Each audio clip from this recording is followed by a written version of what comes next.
नमस्कार, स्वागत है आपका आपके अपने चैनल उज्जवल जीके पर और मैं हूं सीमा शर्मा। आज हम पूरा पाषाण युग आखेटक एवं खाद्य संग्राहक के विषय में जानकारी प्राप्त करेंगे। एनसीईआरटी का सार देख रहे हैं, कक्षा 6 से लेकर 12 तक इतिहास, और ये हमारी जो क्लास है ये 4th रहने वाली है। इससे पहले हम 3 क्लासेस देख चुके हैं। अगर आप चैनल पर नए हैं तो प्लीज़ चैनल को सब्सक्राइब कर लें और बेल आइकन को प्रेस कर दें ताकि नई वीडियो की नोटिफिकेशन आपको समय रहते मिलती रहे। तो जल्दी से पढ़ना शुरू करते हैं। पहला प्रश्न हमारा, प्राइमेट्स का अर्थ क्या है? देखिए 32 प्रश्नोत्तर रहेंगे आज और व्याख्या सहित रहेंगे, अंत तक बने रहिएगा। प्राइमेट्स का अर्थ क्या होता है? देखिए मनुष्य सदृश जो वानर है वो प्राइमेट्स कहलाते हैं। देखिए इसके अंतर्गत बंदर हो गए, लंगूर हो गए, वन मानुस और इसी प्रकार के जो स्तनधारी जीव हैं वो शामिल किए जा सकते हैं। प्राइमेट से ही आधुनिक जो मनुष्य है या मानव है उसका विकास हुआ है और ये प्राणी आज से लगभग 80 लाख वर्ष पूर्व अफ्रीका, कौन सा अफ्रीका? पूर्वी अफ्रीका, ठीक है, पूर्वी अफ्रीका में निवास करते थे ये प्राइमेट्स। अगला प्रश्न है हमारा, महाराष्ट्र के बोरी नामक स्थान से नए तथ्यों के विश्लेषण से मानव की भारतीय उपमहाद्वीप में उपस्थिति मानी जा रही है। तो कितने साल पहले की उपस्थिति मानी जा रही है? देखिए महाराष्ट्र का जो बोरी नामक स्थान है यहाँ से नए तथ्यों का विश्लेषण हुआ है जिससे भारतीय उपमहाद्वीप में जब जो मानव की उपस्थिति है वो मानी जा रही है 14 लाख वर्ष पूर्व। कितने लाख वर्ष पूर्व? 14 लाख वर्ष पूर्व। देखिए भारत में जो पूरा पाषाण कालीन जो मानव है उसके शारीरिक अवशेष या जिसे आप जीवाश्म भी कह सकते हैं वो कहीं से भी प्राप्त नहीं हुए हैं। तो ये बात याद रखिएगा कि भारत में पूरा पाषाणकालीन मानव के जो शारीरिक अवशेष हैं या जीवाश्म हैं वो कहीं से भी प्राप्त नहीं हुए हैं। भारतीय पूरा पाषाण युग को कितने भागों में बांटा गया है या बांटा जा सकता है? तो 3 भागों में बांटा गया है। पहला है आरंभिक या जिसे कह देते हैं निम्न पूरा पाषाण काल, दूसरा है मध्य पूरा पाषाण काल और तीसरा है उच्च पूरा पाषाण काल। ठीक है, अगर हम आरंभिक या निम्न पूरा पाषाण काल की बात करें तो 5 लाख से लेकर और 50,000 ईसा पूर्व तक का जो समय है वो माना जाता है निम्न पूरा पाषाण काल का। मध्य पूरा पाषाण काल की अगर हम बात करें तो 50,000 से लेकर और 40,000 ईसा पूर्व तक का जो समय है वो माना जाता है मध्य पूरा पाषाण काल का। और उच्च पूरा पाषाण काल का जो समय है वो माना जाता है 40,000 ईसा पूर्व से लेकर 10,000 ईसा पूर्व तक। ठीक है, तो भारतीय पूरा पाषाण काल को 3 भागों में बांटा गया है, आरंभिक या निम्न पूरा पाषाण काल, मध्य पूरा पाषाण काल और उच्च पूरा पाषाण काल। अगला प्रश्न है, निम्न पूरा पाषाण काल में मानव किस पत्थर का प्रयोग करते थे? जो सबसे पहला टाइम पीरियड था निम्न पूरा पाषाण काल या आरंभिक पूरा पाषाण काल का, उस समय मनुष्य जो है वो क्वार्ट्जाइट जो पत्थर है उसका उपयोग करते थे। पूरा पाषाण काल को किस काल के रूप में जाना जाता है? तो पूरा पाषाण काल जो है उसे जाना जाता है आखेटक एवं खाद्य संग्राहक के रूप में, खाद्य संग्राहक के रूप में।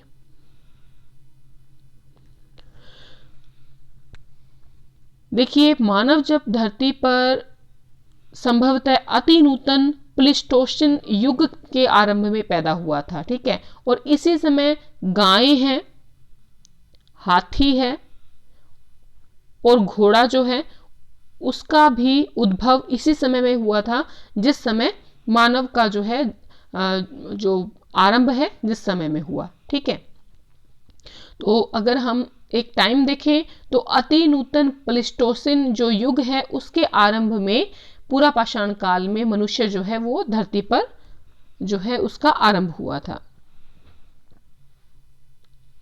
निम्न पुरा पाषाण काल के उपकरणों को कितने भागों में बांटा गया है? तो निम्न पुरा पाषाण काल जो कि सबसे पहला जो है टाइम पीरियड माना जाता है पुरा पाषाण काल का, उसे 2 भागों में, ठीक है, 2 भागों में बांटा गया है जो उपकरण प्राप्त हुए हैं उसके आधार पर। पहला तो है चापर चॉपिंग संस्कृति और दूसरा है हैंड एक्स संस्कृति। देखिए चापर चॉपिंग संस्कृति जो है इसी का एक और नाम है जो कई बार परीक्षाओं में पूछा जाता है, जिसे कहते हैं पेबुल संस्कृति। पेबुल संस्कृति कह ले या आप चॉपर चॉपिंग संस्कृति कह ले तो एक ही बात है। और इसी पेबुल संस्कृति को क्या कहा जाता है? सोहन संस्कृति भी कहा जाता है या सोन संस्कृति भी कहा जाता है, क्योंकि ये उपकरण जो है सबसे पहले पंजाब की सोहन नदी घाटी से प्राप्त हुए थे। जो चॉपर चॉपिंग संस्कृति या पेबुल संस्कृति के उपकरण प्राप्त हुए हैं, सबसे पहले जो पाकिस्तान का जो पंजाब है, पाकिस्तान का पंजाब प्रांत, वहां पर सोहन नदी घाटी से प्राप्त हुए हैं। ठीक है, और अगर हम बात करें अगली दूसरी संस्कृति जिसे कहा जाता है हैंड एक्स संस्कृति, ठीक है, हैंड एक्स संस्कृति, तो ये जो है इसका नाम एक और भी है जिसे कहा जाता है मद्रास संस्कृति। मद्रास संस्कृति भी कहा जाता है क्योंकि सबसे पहले जो औजार प्राप्त हुए हैं वो मद्रास के आसपास के इलाकों से प्राप्त हुए हैं और इसीलिए इसे हैंड एक्स संस्कृति या मद्रास संस्कृति भी कहा जाता है। ठीक है, चलिए अगला प्रश्न देखते हैं। पूरा पाषाण काल के औजारों का प्रयोगकर्ता कौन था? तो देखिए प्रयोगकर्ता कौन था? होमो इरेक्टस जो है, होमो इरेक्टस, इसने सबसे पहले पूरा पाषाण काल के औजारों का प्रयोग किया था। अगला प्रश्न देखते हैं। हैंड एक्स संस्कृति के उपकरण सर्वप्रथम कहां से प्राप्त हुए हैं? तो हैंड एक्स संस्कृति के जो उपकरण प्राप्त हुए हैं वो प्राप्त हुए हैं बाद मदुराई एवं अतिरम पक्कम से। ठीक है, बाद मदुराई और अतिरम पक्कम से प्राप्त हुए हैं हैंड एक्स संस्कृति। हैंड एक्स संस्कृति अभी हमने बात की कि मद्रास संस्कृति को ही हैंड एक्स संस्कृति कहा जाता है और इसलिए मद्रास संस्कृति कहा जाता है क्योंकि ये दोनों स्थान जो हैं बाद मदुराई और अतिरम पक्कम, ये दोनों स्थान जो आपका मद्रास है या जिसे आप कह देते हैं आधुनिक चेन्नई, चेन्नई जो है उसके समीप ये स्थान प्राप्त हुए हैं और इसीलिए इस संस्कृति को मद्रास संस्कृति भी कहा जाता है। ठीक है, हाथ में जो कुल्हाड़ी पकड़ के यूज की जाती थी वो जो उपकरण प्राप्त हुए हैं उसी को हैंड एक्स संस्कृति कहा जाता है। अगला प्रश्न देखते हैं। सर्वप्रथम आग के प्रयोग के प्रमाण पूरा पाषाणकालीन किस स्थल से प्राप्त हुए हैं? यहाँ पर बात हो रही है सबसे पहला जो आग का यूज किया गया है उसका जो प्रमाण प्राप्त हुआ है वो किस पूरा पाषाण, देखिए आग का प्रयोग जो है पूरा पाषाण काल में सबसे पहले कहां पर हुआ? तो चीन के चाओजू कोजियन जो गुफा है वहां से प्राप्त हुआ है सबसे पहला आग का प्रयोग जो पूरा पाषाण काल में किया गया है। देखिए लेकिन ये जो स्थान है जिसकी हम बात कर रहे हैं चाओजू कोजियन गुफा जो चीन में है, देखिए इस समय आग का तो प्रयोग किया गया लेकिन नियमित रूप से यहाँ पर आग का प्रयोग नहीं हुआ है ऐसा प्रतीत होता है। ठीक है, प्रयोग जरूर हुआ है, प्रमाण मिला है, लेकिन नियमित जो प्रयोग है वो नहीं होता था पूरा पाषाण काल में। अगला प्रश्न है। सर्वप्रथम किस अंग्रेज भूवैज्ञानिक एवं पुरातत्ववेत्ता ने हैंड एक्स प्राप्त की थी? हैंड एक्स यानी कि हाथ की कुल्हाड़ी प्राप्त की थी, किस अंग्रेज ने प्राप्त की थी? ठीक है, तो देखिए ये प्राप्त की थी रॉबर्ट ब्रूस फुट ने। किसने प्राप्त की थी? रॉबर्ट ब्रूस फुट ने, जो कि एक अंग्रेज भूवैज्ञानिक था, पुरातत्ववेत्ता था और इसने हाथ की कुल्हाड़ी प्राप्त की थी। और कब प्राप्त की थी? तो सन 1863 ईस्वी में प्राप्त की थी। ठीक है, सन 1863 ईस्वी में प्राप्त की थी। ये बहुत महत्वपूर्ण प्रश्न है और बहुत बार फर्स्ट ग्रेड में, सेकंड ग्रेड में ये प्रश्न पूछा गया है। अगला प्रश्न है। रॉबर्ट ब्रूस फुट ने किस स्थान से 1863 ईस्वी में हैंड एक्स प्राप्त की थी? तो किस जगह से प्राप्त की थी? तो मद्रास के पास जो पल्लवरम नामक स्थान है वहां से ये कुल्हाड़ी 1863 ईस्वी में जो है रॉबर्ट ब्रूसफुट ने प्राप्त की थी। अगला प्रश्न है, आरंभिक पुरापाषाण युग के स्थल किस नदी घाटी में पाए गए हैं? जो सबसे पहला पुरापाषाण काल का समय था जिसे कि हम आरंभिक पुरापाषाण युग कहते हैं, इसके जो हमें स्थल प्राप्त हुए हैं वो प्राप्त हुए हैं पाकिस्तान में स्थित पंजाब की सोहन नदी घाटी से, जिसको सोन नदी घाटी भी कहा जाता है, सोहन नदी घाटी भी कहा जाता है और सोअन नदी घाटी भी कहा जाता है। तो एक ही बात है, ठीक है। अगला है, निम्न पुरापाषाण काल की संस्कृति कहलाती है। तो देखिए, निम्न पुरापाषाण कह लीजिए, आरंभिक पुरापाषाण कह लीजिए, एक ही बात है। तो इस संस्कृति का एक अन्य नाम है जिसे कहते हैं शल्क संस्कृति। तो ये सभी नाम आप याद रखिएगा, परीक्षा में कोई भी नाम आ सकता है। शल्क संस्कृति जो है वो निम्न पुरापाषाण काल की संस्कृति थी, ठीक है। देखिए, पुरापाषाण काल को 3 क्षेत्रों में वर्गीकृत किया गया था। पुरापाषाण काल को सबसे पहला है निम्न पुरापाषाण काल, दूसरा आ जाता है मध्य पुरापाषाण काल और तीसरा आ जाता है उच्च पुरापाषाण काल, ठीक है। चलिए अगला प्रश्न देखते हैं, शल्क संस्कृति पाई गई है। तो शल्क संस्कृति यानी कि जो निम्न पुरापाषाण काल की संस्कृति थी वो 2 जगहों से प्राप्त हुई है। एक का नाम है सोनी घाटी या सोहन घाटी, दूसरा है बेलन घाटी या जो बेलन घाटी है वो कहां पर है? तो यूपी का जो मिर्जापुर है, यूपी के मिर्जापुर में है बेलन घाटी, और सोनी घाटी जो है वो सोहन घाटी पाकिस्तान में है, ठीक है। तो यहाँ इन दोनों जगह से शल्क संस्कृति के प्रमाण जो है वो प्राप्त होते हैं। अगला है, फलक संस्कृति की विशेषता क्या है? देखिए, जो फलक संस्कृति है इसी को, ये जो फलक संस्कृति है ये विशेषता किसकी है? तो ये विशेषता है मध्य पुरापाषाण काल की, ठीक है। मध्य पुरापाषाण काल जो कि निम्न पुरापाषाण काल के बाद का समय है, तो यहाँ पर फलक संस्कृति थी। और फलक संस्कृति जो है ये प्राप्त कहाँ से हुई है? तो ये प्राप्त हुई है 4 जगह से। एक तो है आपके सोन घाटी, वही सोहन घाटी पाकिस्तान, बेलन घाटी जो कि मिर्जापुर यूपी में है, फिर आता है नर्मदा घाटी और अंतिम है तुंग भद्रा घाटी। तो ये चारों जो जगह हैं ये चारों फलक संस्कृति से जो है संबंधित है। अगला प्रश्न है, शल्क संस्कृति पुरापाषाण काल के किस क्षेत्र की विशेषता है? जो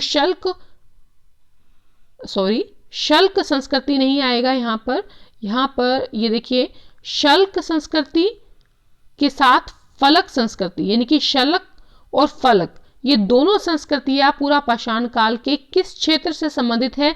तो उच्च पुरापाषाण काल में शल्क और फलक संस्कृति जो है वो दोनों इसकी विशेषता रही हैं, ठीक है। अगला प्रश्न आता है, शल्क फल्क संस्कृति के औजार प्राप्त हुए हैं। तो कौन कौन सी जगह है जहां से शल्क फल्क संस्कृति के औजार प्राप्त हुए हैं? तो ये जगह है, एक तो बेलन घाटी है, छोटा नागपुर का पठार है, मध्य भारत है, गुजरात, महाराष्ट्र, कर्नाटक और आंध्र प्रदेश। इन स्थानों से शल्क फल्क संस्कृति के औजार प्राप्त हुए हैं। देखिए, याद रखिए, जो निम्न पुरापाषाण काल की जो संस्कृति है ना, वो कौन सी संस्कृति है? शल्क संस्कृति। उसके बाद आ जाती है मध्य पुरापाषाण काल की संस्कृति जो कि है फलक संस्कृति, और तीसरी आ जाती है जो कि उच्च पुरापाषाण काल की है, वो है शल्क फल्क संस्कृति। अगला प्रश्न आता है हमारे सामने, आरंभिक पुरापाषाण कालीन औजार पाए गए हैं। जो आरंभिक पुरापाषाण काल के जो औजार हमें मिलते हैं वो बेलन नदी घाटी से मिलते हैं, और बेलन नदी घाटी कहां पर है? यूपी के मिर्जापुर जिले में, ठीक है। चलिए अगला प्रश्न देखते हैं। 20वां प्रश्न हमारे सामने है, भीमबेटका की गुफाओं और शैलाश्रयों से जो प्राप्त हुए हैं, जो औजार प्राप्त हुए हैं वो किस समय के हैं? ठीक है, देखिए भीमबेटका की गुफाएं प्रसिद्ध हैं और वहां के जो शैलाश्रय हैं वो भी प्रसिद्ध हैं, और यहाँ से जो औजार प्राप्त हुए हैं वो लगभग 1 लाख ईसा पूर्व समय के हैं। ठीक है, देखिए भीमबेटका कहाँ पे है, सबसे पहली बात तो ये मध्यपुर के भोपाल के पास पड़ता है। ठीक है, और जो शैलाश्रय हैं वो किसे कहते हैं, शैल आश्रय, यानी कि चट्टानों से बने हुए जो आश्रय होते हैं, रहने की जो जगह होती है वो कहलाती है शैलाश्रय। ठीक है, और भीमबेटका कहाँ है, भोपाल के पास, एमपी का जो भोपाल है वहां पर। तो ये जो औजार प्राप्त हुए हैं ये लगभग 1 लाख ईसा पूर्व के हैं। 21वां प्रश्न है, भारत का एकमात्र मानव जीवाश्म प्राप्त हुआ है। एकमात्र मानव जीवाश्म जो प्राप्त हुआ है वो हमें हुआ है हथनोरा से। हथनोरा से प्राप्त हुआ है भारत का एकमात्र मानव जीवाश्म। अगर बात करें भाई प्राप्त क्या हुआ है, तो एक मानव की खोपड़ी प्राप्त हुई है। मानव की क्या प्राप्त हुई है, खोपड़ी प्राप्त हुई है, जो कि भारत का एकमात्र मानव जीवाश्म प्राप्त होता है। कहां से प्राप्त होता है, हथनोरा से। अगर हथनोरा की बात करें तो कहां पर है, मध्य नर्मदा घाटी के होशंगाबाद में। ठीक है, हथनोरा कहां पर है, होशंगाबाद में। अगला प्रश्न देखते हैं, 22वां प्रश्न, मानव की खोपड़ी सबसे पहले कहां प्राप्त हुई, वही हथनोरा से। ठीक है, हथनोरा कहां पर है, होशंगाबाद। 23वां प्रश्न है, मध्यपुरा पाषाण काल में किन पत्थरों का प्रयोग जो है हुआ। तो मध्यपुरा पाषाण काल का सबसे पहले अगर टाइम पीरियड देखें तो ये टाइम पीरियड आता है 50,000 ईसा पूर्व से लेकर 40,000 ईसा पूर्व तक। ठीक है, और ये जो औजार, जो पत्थर का जो प्रयोग होता था मध्यपुरा पाषाण काल में, वो होता था जैस्पर, चर्ट पत्थर और फ्लिंट। तो 3 प्रकार के पत्थरों का प्रयोग होता था, जैस्पर, चर्ट और फ्लिंट। ये तो हो गई भाई मध्यपुरा पाषाण काल की बात। अगर कोई पूछ ले निम्नपुरा पाषाण काल में कौन से पत्थर का प्रयोग किया जाता था, तो क्वार्ट्जाइट का प्रयोग किया जाता था, क्वार्ट्जाइट का। ठीक है, चलिए अगला प्रश्न देखते हैं। फलक उपकरण की प्रधानता के कारण मध्यपुरा पाषाण काल को क्या कहा जाने लगा। फलक उपकरण ज्यादा प्राप्त होने लगे तो उससे कहा जाने लगा फलक संस्कृति। ठीक है, फलक होता क्या है, तो फलक जो होता है वो एक प्रकार का औजार होता है जिसे पत्थर को तोड़कर बनाया जाता है। ठीक है, पत्थर को तोड़कर जो औजार बनाया जाता है वो फलक कहलाता है। मध्यपुरा पाषाण काल के मुख्य औजार कौन कौन से हैं। मध्यपुरा पाषाण काल के औजार जो हैं वो हैं फलक, वेधनी, ठीक है, छेदनी और खुरचनी। फलक, वेधनी, छेदनी और खुरचनी, ये 4 प्रकार के औजार जो हैं वो मध्यपुरा पाषाण काल में के मुख्य औजार हैं। किस काल में कुत्ते को पालतू बनाया गया, तो मध्यपुरा पाषाण काल का समय था जब कुत्ते को पालतू बनाया गया। श्रृंगार साधनों का प्रयोग कब शुरू हुआ, तो इसी समय मध्यपुरा पाषाण काल के समय ही जो श्रृंगार साधन है इनका प्रयोग किया जाने लगा। किस युग के उपकरण ब्लेड की तरह पतले और धार युक्त होते थे, तो देखिए जब उच्चपुरा पाषाण काल आता है तो इस समय में ब्लेड की तरह पतले और धारयुक्त जो उपकरण थे उनका प्रयोग किया जाने लगा।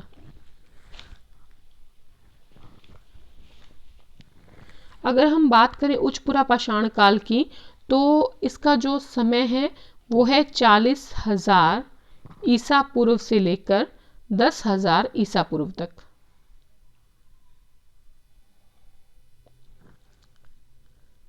चकमक उद्योग की स्थापना कब हुई, तो चकमक उद्योग की जो स्थापना हुई है वो उच्चपुरा पाषाण काल में हुई है। उच्चपुरा पाषाण काल में चकमक उद्योग की स्थापना हुई है और ये जो विशेषता है ये विश्वव्यापी संदर्भ में है।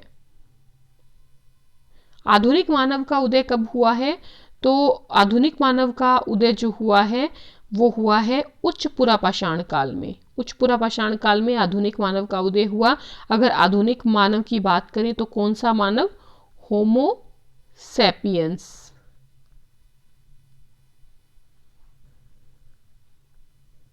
और ये भी एक तरह से जो विशेषता है वो विश्वव्यापी संदर्भ में है। 31वां प्रश्न है, भारत में पूरा पाषाण युगीन सभ्यता का विकास किस काल में हुआ है? तो भारत में पूरा पाषाण कालीन जो युगीन सभ्यता है उसका विकास जो हुआ है प्लिस्टोसिन काल में हुआ है। देखिए प्लिस्टोसिन काल था कौन सा, इसको आप हिंदी में कह सकते हैं हिमयुग। हिमयुग यानी कि पृथ्वी की सतह जो थी वो पूरी तरह से बर्फ से ढकी हुई थी। उस समय में भारत में पूरा पाषाण काल जो है वो चल रहा था या शुरू हुआ था या विकास हुआ था।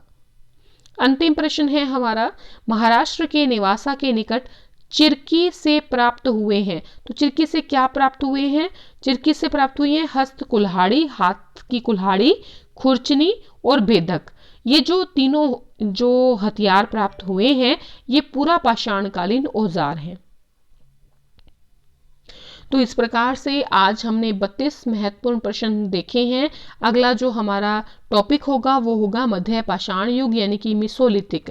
और ये पूरा पाषाण काल जो है इसके जो सभी लगभग महत्वपूर्ण प्रश्न थे वो हमने कर लिए हैं। पूरा पाषाण काल यानी कि पैलियोलिथिक जो काल है जो कि आखेटक और संग्राहक काल था उसको हमने देख लिया है। अगर आपको वीडियो ज़रा से भी पसंद आई है प्लीज़ अपने मित्रों में जल्दी से शेयर कर दें, लाइक करें, कमेंट करके बताएं वीडियो कैसी लगी।